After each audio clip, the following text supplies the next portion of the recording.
आज middle east फिर से एक डेंजरस टर्निंग पॉइंट पर खड़ा है। अमेरिका और इजराइल ने ईरान पर स्ट्राइक्स की हैं। ईरान मिसाइल्स और ड्रोन से जवाब भी दे रहा है। ऑयल रूट्स डेंजर में हैं और ग्लोबल मार्केट्स भी हिल चुके हैं।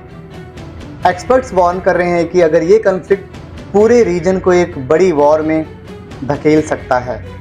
लेकिन एक सवाल है जो हेडलाइंस रेयरली एक्सप्लेन करती हैं कि ये वॉर शुरू कब हुआ। सच ये है कि इसकी कहानी आज से नहीं, काफ़ी पहले से शुरू होती है। नहीं, ये लास्ट ईयर भी नहीं शुरू हुई थी। इसकी स्टोरी शुरू होती है लगभग 90 साल पहले एक डेजर्ट में, जहां दुनिया की सबसे पावरफुल कंट्री को मिला एक ऐसा रिसोर्स जिसने पूरी दुनिया को लड़ने पर मजबूर कर दिया। उस रिसोर्स का नाम था ऑयल, OIL, ऑयल। और जब ये ऑयल मिला, अमेरिका मिडिल ईस्ट में पहुंच गया। बॉर्डर्स चेंज हो गए, गवर्नमेंट्स गिराई गई, लड़ाइयाँ हुई एंड इवेंचुअली इस स्टोरी ने जन्म दिया एक नाम को, और वो नाम था उसामा बिन लादेन। तो अगर हमें समझना है कि यूएस और ईरान आज क्यों लड़ रहे हैं, तो हमें वापस जाना पड़ेगा जहां ये सब शुरू हुआ था। मिडिल ईस्ट दुनिया का एक सबसे इम्पॉर्टेंट रीजन माना जाता है, और ये सिर्फ ऑयल या तेल की वजह से नहीं, बल्कि ह्यूमन सिविलाइजेशन भी यहीं से स्टार्ट हुई थी। आज के इराक के अंदर दो नदियों के बीच टिग्रिस और यूफ्रेट्स, इस जगह को कहा जाता था मेसोपोटामिया, और यहीं पर बने थे दुनिया के सबसे पहले शहर, सबसे पहली लिखी जाने वाली लैंग्वेज, लीगल सिस्टम भी यहीं से शुरू हुए थे, और एग्रीकल्चर भी यहीं से स्टार्ट हुआ था। बेसिकली मॉडर्न सिविलाइजेशन की फाउंडेशन। लेकिन मिडिल ईस्ट की हिस्ट्री का एक और पैटर्न है। हर पावरफुल अंपायर ने इस रीजन पर रूल करने की कोशिश की, चाहे वो पर्शियन अंपायर्स हो, रोमन अंपायर्स हो, या हो ऑटोमन्स, और फिर आए यूरोपियंस। साल 1918 वर्ल्ड वॉर 1 खत्म होती है, और साथ ही कोलैप्स हो जाता है ऑटोमन अंपायर, जो सेंचुरीज तक मिडिल ईस्ट को रूल कर रहा था। और अब प्रॉब्लम ये थी, इस इतने बड़े ह्यूज रीजन को कंट्रोल कौन करेगा। तब ब्रिटेन और फ्रांस ने डिसाइड किया हम करेंगे, और उन्होंने मिडिल ईस्ट को छोटी छोटी कॉलोनियों में डिवाइड कर दिया। और फिर एक और चीज़ की जो आज तक कॉन्फ्लिक्ट्स का रीज़न बनी हुई है, उन्होंने बॉर्डर्स को नए सिरे से डिवाइड किया। लेकिन ये बॉर्डर्स ना लैंग्वेज की बिना पे थे, ना कल्चर की, पर ये थे सिर्फ एक रीज़न से, पावर और कंट्रोल। जो ब्रिटिशर्स और फ्रेंच को लगा एरिया को पावर करना और कंट्रोल करना इजी रहेगा, जो लाइंस उन्होंने मैप पर ड्रॉ कर दी, और वही आज भी मिडिल ईस्ट के बॉर्डर्स हैं, और आज भी लड़ाई की बड़ी वजह बने हुए हैं। और साल आता है 1930, एक अमेरिकन ऑयल कंपनी सऊदी अरब के डेजर्ट्स में आती है, और उनका गोल सिंपल था, ऑयल को ढूंढना। लेकिन प्रॉब्लम ये थी कि किसी को पता नहीं था कि वहाँ पर ऑयल है भी या नहीं। और सऊदी अरेबिया एक एक्सट्रीमली कंजर्वेटिव किंगडम था। फॉरेनर्स को शक की निगाह से देखा जाता था। शराब वहाँ इलीगल थी, और वेस्टर्न लाइफस्टाइल को पसंद नहीं किया जाता था। फिर भी सऊदी किंग ने अमेरिकन्स को एक्सप्लोरेशन की परमिशन दे दी, तेल की खोज करने की परमिशन दे दी गई। और फिर जाकर 1938 में उन्होंने ऑयल को डिस्कवर किया, और सिर्फ छोटा मोटा ऑयल का रिजर्वर वहाँ पे नहीं मिला, मैसिव रिजर्व। उस मूवमेंट से मिडिल ईस्ट बन गया दुनिया का सबसे वैल्यूएबल रीजन। तेल के मिलते ही अमेरिका भी मिडिल ईस्ट में परमानेंटली आ गया। American engineers, American workers Saudi deserts में शहर के शहर बनाने लग गए। Air condition houses, hospitals, even movie theatres little pieces of America deserts के बीच में बनना शुरू हुआ। फिर अमेरिकन्स ने सऊदी गवर्नमेंट से एक रिक्वेस्ट की, और ये रिक्वेस्ट थी मिलिट्री बेस बनाने की। शुरुआत में सऊदी रूलर्स थोड़ा हेजिटेंट थे, लेकिन अमेरिका का प्रेशर इतना ज़्यादा था कि उन्हें समर्पण करना पड़ा। और ऑयल पार्टनरशिप बहुत प्रॉफिटेबल भी हुआ करती थी, तो उन्होंने परमिशन दे दी, बस एक स्ट्रेंज कंडीशन के साथ। सिर्फ एक कंडीशन, अमेरिका अपने मिलिट्री बेसिस तो सऊदी अरब में बना सकते हैं, लेकिन यूएस फ्लैग सऊदी सॉइल पर नहीं लगाए जाएंगे। 1950 में दुनिया कोल्ड वॉर में डिवाइड हो चुकी थी, अमेरिका वर्सेस सोवियत यूनियन। दोनों सुपर पावर्स मिडिल ईस्ट के अंदर इन्फ्लुएंस चाहते थे, क्योंकि वहां पर इतना तेल था। ईरान में एक डेमोक्रेटिकली इलेक्टेड लीडर था जिसका नाम था मोहम्मद मोसादेक। मोसादेक ने ईरान की ऑयल इंडस्ट्री को नेशनलाइज कर दिया, यानी कि वेस्टर्न कंपनीज को देश से निकाल दिया। अमेरिका और ब्रिटेन को ये बिल्कुल पसंद नहीं आया। उनको ये डर था कि ईरान सोवियत यूनियन के इन्फ्लुएंस में चला जाएगा। तो 1953 में CIA और ब्रिटिश इंटेलिजेंस ने एक सीक्रेट ऑपरेशन लॉन्च किया जिसका नाम था ऑपरेशन एजैक्स। इस ऑपरेशन में ईरान की इलेक्टेड गवर्नमेंट को ओवरथ्रो कर दिया गया और पावर में वापस ला दिया गया शाह ऑफ ईरान को।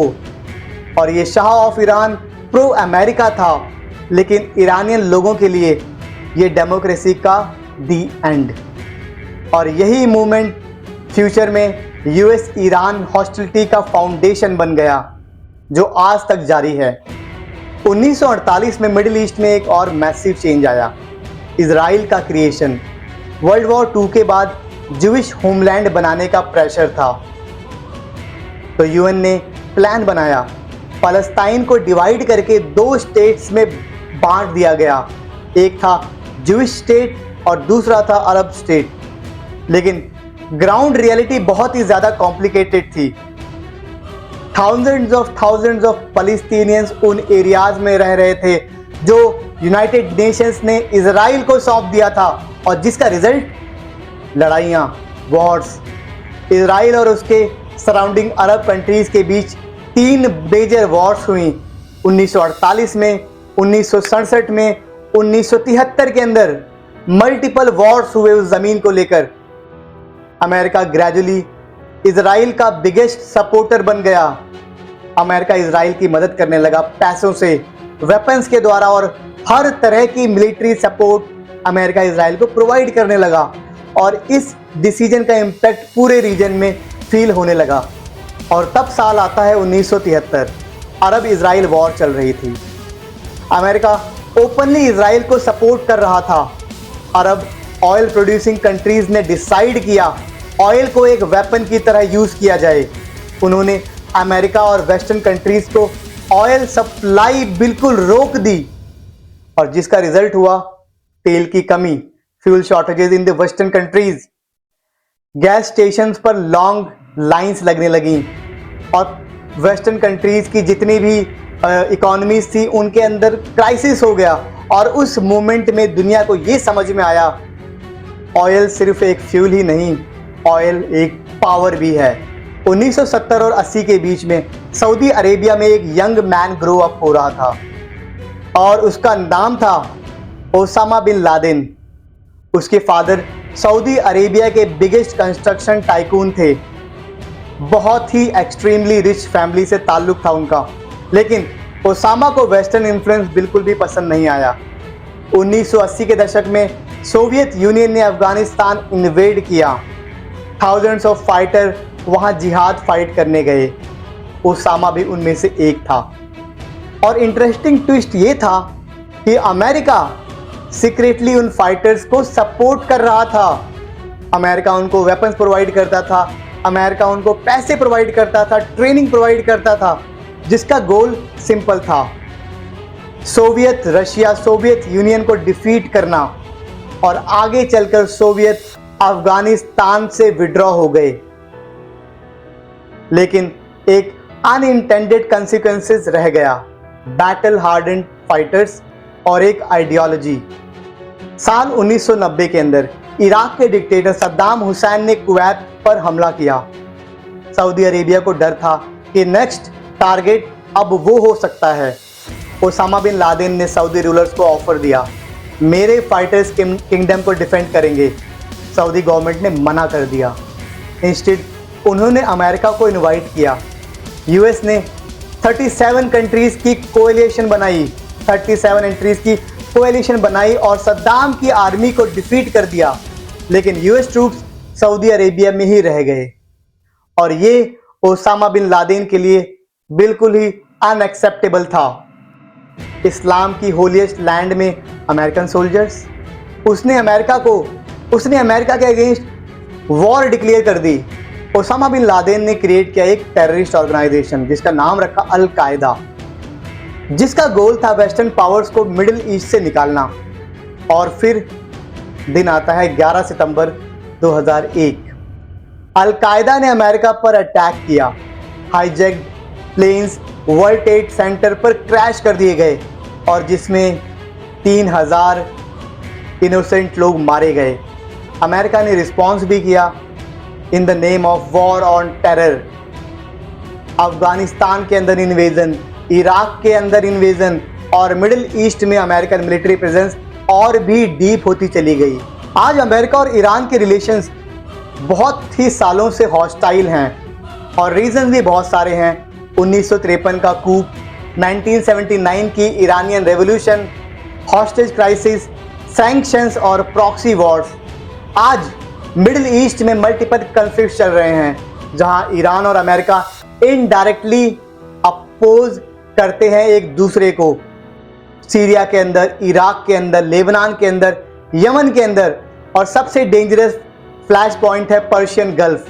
यहां से दुनिया का ह्यूज पोर्शन ऑफ ऑयल पास होता है और ये रूट आज ब्लॉक हो चुका है। ग्लोबल इकॉनमी लगभग हिल सी गई है और इसीलिए जब यूएस और ईरान टेंशंस एस्केलेट करते हैं पूरी दुनिया पर इसका इम्पैक्ट पड़ता है। मिडिल ईस्ट की स्टोरी सिंपल नहीं है और सिर्फ रिलीजन की स्टोरी तो ये बिल्कुल भी नहीं है और सिर्फ ऑयल की स्टोरी भी नहीं है। ये स्टोरी है कॉलोनियल बॉर्डर्स की, सुपर पावर राइवलरी की, एनर्जी पॉलिटिक्स की और डिकेड्स ऑफ वॉर की। और जब तक ये फैक्टर्स एग्जिस्ट करते रहेंगे मिडिल ईस्ट दुनिया की जियोपॉलिटिक्स का सेंटर बना रहेगा और कभी भी एक डेजर्ट रीजन की हिस्ट्री पूरी दुनिया का फ्यूचर डिसाइड कर देती है। अगर आपको जियोपॉलिटिक्स और वर्ल्ड कॉन्फ्लिक्ट समझने हैं तो मिडिल ईस्ट को समझना बहुत ज़रूरी है क्योंकि इस रीजन की हिस्ट्री अभी ख़त्म नहीं हुई है।